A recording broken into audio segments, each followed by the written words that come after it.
রাজ্যটির নাম চন্দ্রপুর। রাজা অর্জুন ছিলেন শক্তিশালী, ন্যায়পরায়ণ, কিন্তু একটা দুঃখ তাকে সারা জীবন তাড়া করতে, তার কোনো সন্তান নেই।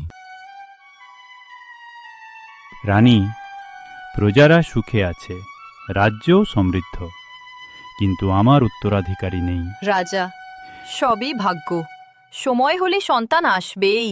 কিন্তু আমি চাই এই রাজ্য নিরাপদ হোক, সন্তান থাকলেই নিশ্চয়তা থাকে। রাজা অশান্ত থাকতেন। একদিন তিনি বনে গেলেন তপস্যা করতে।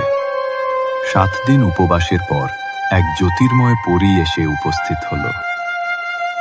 রাজা অর্জুন, তোমার ইচ্ছা পূরণ হবে, কিন্তু মনে রেখো, আগুন ও জলের মধ্যে ভারসাম্য রাখতে শিখতে হবে। এ কথা কি অর্থে বললে দেবী? তুমি 2 স্ত্রী পাবে, একজন আগুনের মতো রাগী আর একজন জলের মতো শান্ত। তোমার রাজ্যের ভবিষ্যৎ নির্ভর করবে তুমি তাদের কেমন সামলাও তার উপর। 1 মাসের মধ্যে রাজা 2টি বিয়ে করলেন।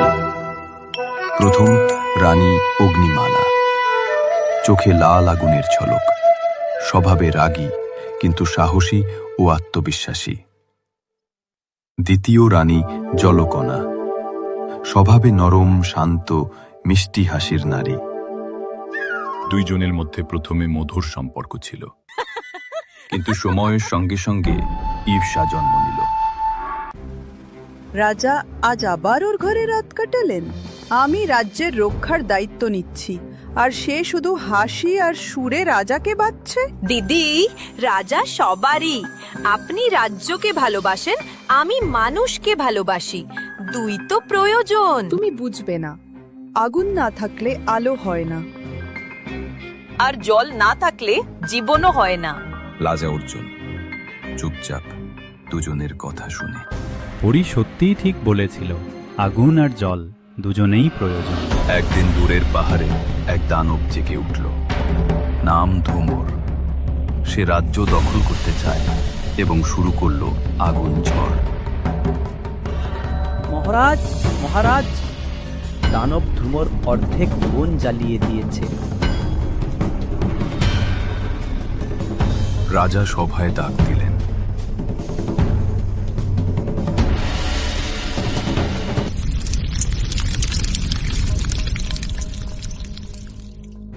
অগ্নিমালা, তুমি সৈন্যদের নিয়ে যুদ্ধের প্রস্তুতি নাও।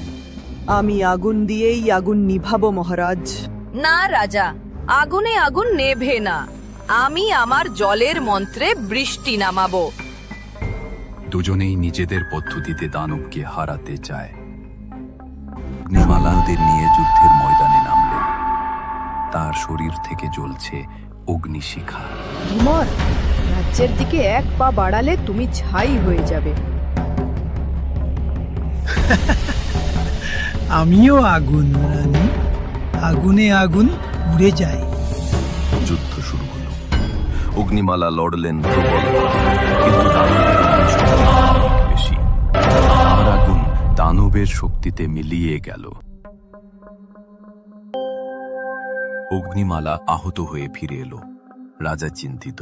এখন কি হবে? রাজা, আমাকে সুযোগ দিন।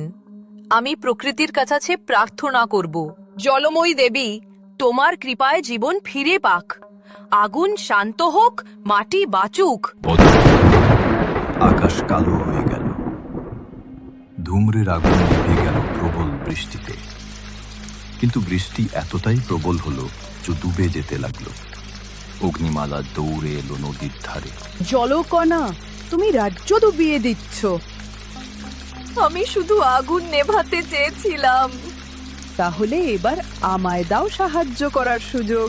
অগ্নিমালা আকাশের দিকে হাত তুলে নিজের অগ্নিশক্তি দিয়ে বৃষ্টিকে নিয়ন্ত্রণ করল।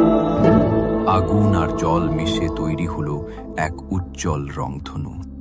তোমরা দুজন একসঙ্গে কাজ করলে রাজ্যকে রক্ষা করতে পারো। বৃষ্টি থেমে গেছে।